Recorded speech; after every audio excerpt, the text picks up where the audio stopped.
Google employees unionize, Facebook censorship looms, and Biden is going easy on China. I'm Kel Kidman, and this is Breaking on the Daily. So, let's begin back with that Google story. So, Google employees are going to unionize, and they actually have unionized, and apparently this has been coming for about a year now. And so what we have specifically is a minority union, where it's about 2,000, I think, employee. It's about 2,000 or so employees are going to be unionizing under the moniker of Alphabet Workers Union. Now, this is interesting because in the tech industry, it's uncommon to actually see unions, and the reason for that is because in tech and programming jobs and such, they're very high-paying jobs. They're very high in demand, and you get a lot of money for being a programmer, especially at a place like Google. They usually have high wages, and so people don't generally see the need for a union in that sort of field.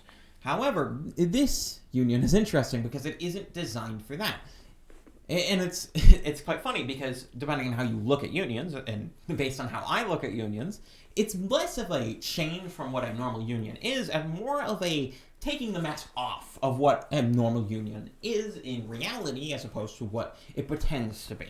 Because this union explicitly, rather than simply through its actions, displays that it is for activism. It is trying to defend the leftist activism that the employees do, and is trying to prevent those employees from being fired or such. And one of the examples given in this article is actually an example of two employees being fired because they protested Google working with, I think it was Customs and Border Control, or something to that effect. It was some borders agency. I don't know. It might have been ICE. I'm not exactly sure on that. It was just one of those border agencies. And it's quite interesting, because this is kind of what workers' unions have always been. If you go back and you look at some of the history of unions back in the 50s, 40s and 50s, late 40s, 50s, you see a lot of unions doing a lot of activism. I think there was a famous story back in the 50s about I think it was some kind of mill workers union, something to that effect. Some hard labor union that funded like a Hollywood film that was essentially communist propaganda. It was really funny. It was a really funny story. I think Razorfist pontificates about this in his Hollywood Was Always Red video. Really great video. I suggest you actually watch it. But he talks about it there, and it gets talked about in certain other places. If you just look into some of the history of communists in Hollywood around that time, you'll see a lot of references to that incident. You see dock workers' riots having to do with other things in the 50s and political activism. And this is so that makes this union very interesting because it is, in a lot of ways, what a normal union is. I mean, you see, just as a more recent example, rather than having to go back to the 50s, you can see the teachers' unions and how they've acted over the past year. I think it was back in July they did the sort of, where they stood outside of schools and they had, black, essentially garbage bags that they pretended were body bags, trying to advocate against opening schools, of course in contravention to all available studies and science on the actual opening of schools and whether the sort of effects of COVID on children. And against the evidence that they actually don't spread it all that much. Which is not a highly disputed claim. It is disputed, just not highly disputed. Well, like most claims. And it's interesting because that's why this union is interesting, because the Google union is specifically designed for that purpose. And it is a minority union, which, for those who don't understand, the difference between a majority union and a minority union is that a majority union requires that an election essentially is held, where the workers all vote and see whether they vote for the union or against the union. If they vote for the union, then they get a union. And that union then becomes the majority union, and they get certain privileges and powers, and they get to bargain with essentially the owner of the business in terms of whatever contracts or whatnot you're talking about. However, a minority union has less of these powers. They don't get explicit protection from things like the National Labor Relations Board, but they still argue for certain things, but they don't, like collectively bargain for things like wages or whatever. But yeah, this story is quite interesting because, in a way, it's kind of just a way to inculcate entirely the SJW nature of a lot of Google politics into its core structure, and another one of what would be a normal American structure, that being unions. So I think it will be interesting to see where this ends up going, though I don't think it will be very unpredictable, as this seems to be entirely an example of a union designed for activism, and specifically leftist activism. I don't imagine they will be protecting people like James Damore, for example. But anyway, on to our next story. This one's a quite funny one, because Kamala Harris, much like her running mate, is apparently a plagiarist. Because she ganked, essentially, a 1965 MLK interview, a story from that interview, to add to her essentially like a memoir, like CNN thing. I don't... Where was the exact source from this? Yeah, it was a profile on it. It was a profile told to Elle magazine in October, and it's really funny because this story, I don't believe it from either of them. I don't think that either of these stories happened, frankly. Yeah, I know we treat MLK like a saint, but I mean, people can lie. and this is just an unrealistic story. So, to give you the rundown, the story is essentially, where really young child walks up and is accosted by a police officer, a white police officer, and the police officer asks, what do you want? And then the little one describes, I want freedom, pronouncing it incorrectly. And it's just... and then everyone claps. I don't believe this story happened. I don't believe it from either of them, frankly.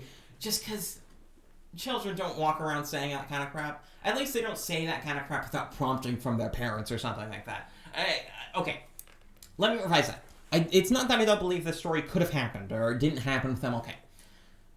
Obviously, this was plagiarized from Kamala Harris, and everyone's going to be talking about that. I'm even talking about it. Whenever I saw this story last night, I burst out laughing immediately because it's just the funniest thing I could possibly imagine. And it really fits because it really shows that Kamala Harris and Joe Biden are two peas in a pod. If you catch my drift, Biden's a plagiarist, essentially, is what I'm arguing.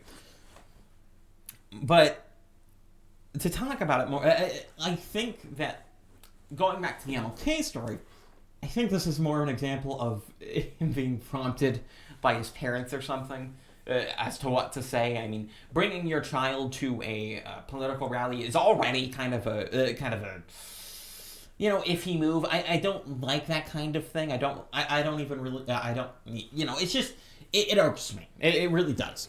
Because the child hasn't really decided what their political affiliation is. And it's not that I don't think that parents can't teach their children what they want to teach their children, or, tell their children, hey, this is what I believe, and this is what I think you should believe and whatnot, because I do believe that. I think that it's actually very healthy for children to get an exposure to philosophy and moral systems through their parents. I think it's actually very healthy and should be, frankly, encouraged.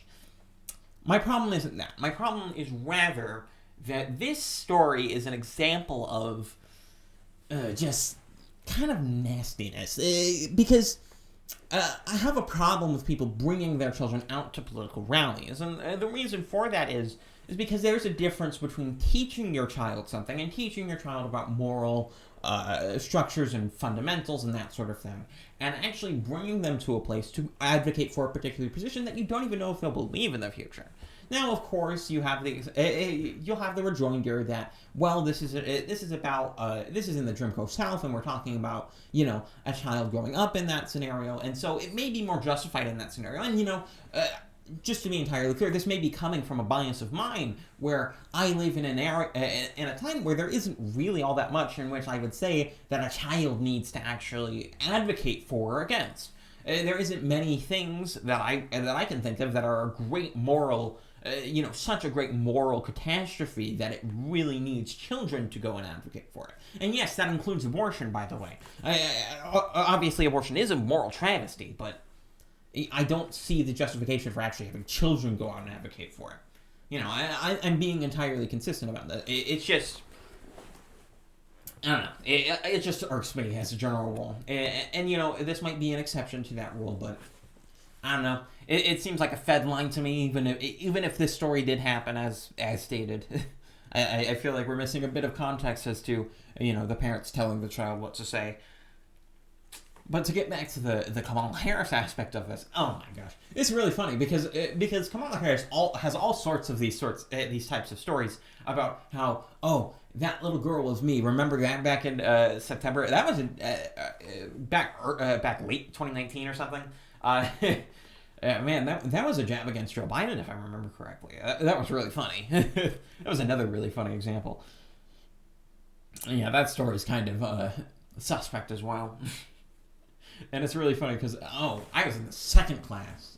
To move on to our next story, and this is a really important one. Facebook bans a GOP account just recently, and this is just going to intensify. All of this sort of stuff is going to intensify, and of course, these rules are being applied completely inconsistently.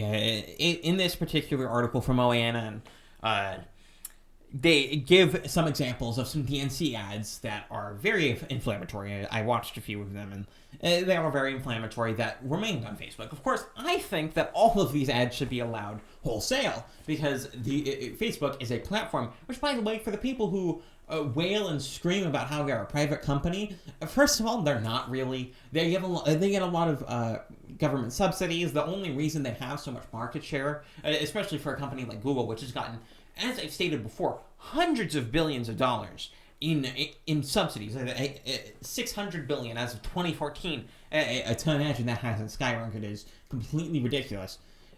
They're not entirely private companies. They're governmentally funded companies. That's why they can outcompete everyone else. That's why YouTube is still a thing, despite having never made money. At least I've never seen a year in which they have made money. I think they stopped releasing financial statistics just a few years ago. I haven't seen any updated statistics since 2017, I think is the latest statistics I've seen from YouTube. I doubt they've made money ever, frankly. The reason that such a company can exist in the first place is because of all the government subsidies they're getting. And Facebook is no different. Though they haven't gotten as much money as Google has, they've gotten a few $100 million as well from government subsidies. And I think it's around $300 million for them. It might be a little bit less than that. I forget. It's been a bit since I've actually looked up these numbers. But beyond that, not only are they not a private company in the sense that they take government subsidies and are in large part government funded, but they are also platforms. People like to treat online as though Facebook is a private entity, as though not only they are a private entity, but as though they are a publisher, that they get to decide whatever goes on their website. But that's not true. They specifically get protections from the government against lawsuits. Things like defamation lawsuits, things like copyright infringement lawsuits. They get protection from those lawsuits under the pretense that they are not publishers. That's what Section 230 is about. And Section 230 does need to be reformed. It doesn't need to be repealed, by the way. Repealing it would be a disaster area. It would destroy alt tech. For those who are on BitChute, which, by the way, subscribe to me on BitChute, or wherever you are. Sorry for that sellout. For those of you on BitChute who are incessantly advocating for the repealing of Section 230, that's going to hurt you. It's not just going to hurt big tech companies. It's not just going to hurt Google. It's not just going to hurt Facebook. It's going to hurt BitChute. It's going to hurt Rumble and Brighteon. It's actually not going to hurt BitChute as much because BitChute is based in the UK and isn't subject to some of the U.S. regulations that that Facebook and some of the other alt tech sites are subject to. But it's going to destroy these platforms. It might even destroy BitChute. It might even destroy BitChute. And so if you repeal Section 230, do not repeal it, reform it. Tulsi Gabbard put up a pretty much perfect bill, which is almost impossible. Like, her reform of Section 230 bill was almost perfect. There are some slight problems, but even then, I couldn't enumerate them properly. And it is about as perfect a bill as you could get. It is almost the perfect bill to reform 230, because all it does is it says, okay, let's give it some teeth. If you aren't acting like a platform, people can sue you for not acting like a platform, essentially, if I remember correctly. It's been a bit since I've read it. But it's a really good bill. And, it would apply, once again, to this next story that I have. It's a similar story, where Facebook banned a Project Veritas video essentially showing that a few thousand voters were in Georgia. I think it was Georgia. Hold on, was it Georgia? It was in Fulton County. I think that's in Georgia. Some guy essentially screen recorded this video and posted it on Facebook, and it got banned. Not for spreading disinformation or anything like that. I mean, if they were doing that, they'd still be mostly pretending that they weren't, completely what they are. It got banned for abusive sexual content. That's what it got banned for. That is insane. That is utterly outside the realm of reasonableness. It's utterly outside the realm of good faith that Section 230 allows. Someone should sue Facebook over this. Project Veritas, sue them over this, please. I mean, we really need to get some suits in the door, and I think that despite all of the absolute impropriety we've seen out of the courts recently, I think that we're in a scenario in which we could get a good decision on this from the Supreme Court. Clarence Thomas, I think it was either Thomas or Alito, has already signaled that that he wants to actually revise the interpretation of Section 230. Because here's the thing, Section 230 does kind of have teeth. I mean, you don't have any explicit remedies for in terms of actually suing them over being platforms or not, or whatnot. And I think, let's see, was there a story today? You know what, I'm not going to mention it because I don't actually have sources for this. But if we get a suit over to the Supreme Court that interprets Section 230, we can get a favorable interpretation, and we can't be scared about this kind of thing. Because this would be a good way to revise Section 230 into essentially being what it initially was supposed to be, without being destructive, or at least potentially destructive. And it would be a marked improvement. It would be amazing if something like that got through and it really interpreted Section 230 to be what it was supposed to be in the first place, allowing internet platforms to have certain, regulatory abilities, essentially regulatory based on age group, essentially, because you didn't want to criticize or penalize some platform, like a Christian platform or something, like what this was specifically designed around. For those who don't know the history of Section 230, the precipice for this was that a Christian platform was actually getting a chat room that was like a Christian chat room. I think this is what it was essentially getting sued because the argument is that they could be sued for defamation or whatnot. I forget the actual specifics. They could be sued because they were censoring essentially obscene content, things like pornography. And the idea of Section 230 in 1996 was we don't want to penalize these platforms for censoring things that are already censored in public areas like the town square or whatnot. Because you can't go running around the town square without clothes on. You can't just go running around naked. You can't just do obscene acts. I mean, those are specific things that we have against in public areas where children are likely to be. So they said, if you have a platform, you can decide to then, censor certain things based on good faith. Essentially, age restrictions, essentially, things like that. So if a platform was designed to not have pornography, then you could just not have pornography. That's the idea. Of course, that has been taken completely out of proportion, and they have been allowed to do whatever they want, essentially, in the year's interim, but that's what it was designed to do. And that's not a bad idea. That is not a bad idea inherently. All right? It may need to be changed. It may need to just be reinterpreted by the court, but obviously something needs to be changed. Something needs to happen. And I think that the court may be a good, non-destructive way of doing that. Despite my objections to certain to the court as a general rule of, like, interpreting law, I don't like that sort of thing. But, besides that, let's get on to our next story.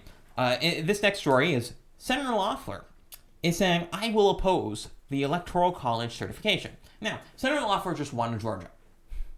I think that's almost uncontestable at this point. Because, for those who don't know, or for those who are in Georgia and are watching this, and I don't know if there would be any, because I'm still small, if you're in Georgia and watching this, on day of January 5th, go and vote, at least for Loeffler. Please, at least for Loeffler. She's earned it, okay? She's earned it. At least she's earned it. Right? I get the idea that we don't want to be Republican drones. I agree with that wholeheartedly. All right? Because let me tell you, in 2024, if Romney's still in that ticket in the general election, I ain't voting for him. I'll tell you right now, I'm totally for all that. I'm totally for the idea that we are not Republican drones, that we're not just voting for any Republican. We are not going to act like the vote blue no matter who, progressive leftists. We're not going to be cowards like them. I get that. But Loeffler earned it, okay? And Nate Silver released a poll aggregate today where he said, oh, the Democrats are up by 2, which means essentially the Republicans are up by 2 because that's Nate Silver's polling in a nutshell. He's off by 4 consistently. And it's funny. It is extremely funny to see people who have seen over and over and over again Nate Silver's polling be consistently and systematically wrong in the last election turn around and say, no, he's good. No, he isn't good. He's terrible. He's awful. He's awful. All right? He was saying Ohio was a toss-up state in 2020. Trump won Ohio by 8. This is utterly insane. All right? Utterly insane. Utterly insane. He was saying Lindsey Graham's seat was toss-up. Lindsey Graham went up by 8. Utterly insane. Why? Question for Ben Shapiro. Why are you still following this guy? He's not accurate. And I know it's a pollster's job to be wrong and then explain why he's wrong after the fact, but Nate Silver is particularly egregious because he goes back and he said, no, polling wasn't wrong. Look at all these polls I derided at the time. Look at Trafalgar. Look at Gallup. Look at these aggregates that we now include Trafalgar and all of these polls I derided as Trump favorable during the election. Look at all these Trump favorable polls that were completely accurate. Polling was obviously true. It's so funny. It's so funny, and this has worked. This has worked over and over and over again. This has worked over again because all of these accurate polls get derided during the election. Before the election actually happens and shows they're right, every single time they're like, "Oh no, these guys are crazy. They're giving crazy numbers. Look at this NBC poll. Look at how different they are. Look at all of these other polls because we have volume." They essentially believe in accuracy through volume in a very literal sense. They believe that the more polls you have showing one thing, the more accurate that thing is. It is so funny to see this happen over and over and over again. It's just so ridiculous. Jeez. But on to our last story. This one should not be surprising to anyone, but Beijing Biden, asterisk president he is, honk honk, China has called the Biden administration a new window of hope for U.S. relations. Because of course they are. Because they think that Biden's going to take us back. They think that Biden's corrupt, which he is. He is incredibly corrupt. He is incredibly corrupt. You know what would be the greatest thing? Assuming that Biden gets in, honk honk, assuming he gets in, is a duly elected president, honk honk. on just the last day of Trump's term, on January 19th, he should just bomb China. He should just bomb Shanghai. That would be really funny. That would be really funny. I'm not advocating for bombings. I'm just saying they would be funny. I'm disavowing my own words. Sorry. I'm disavowing my own. Too spicy. Oh yeah, but it would be funny. Disavow, but it would be funny. But disavow. Disavow. I don't actually believe that. Yeah, so that's where I'm going to leave you today. This has been Breaking on the Daily. I'm Kel Kidman, and I'll see you tomorrow for all of the nonsense that's going to happen tomorrow. I'll see you then. This has been Breaking on the Daily. I'm Kel Kidman, and I'm out.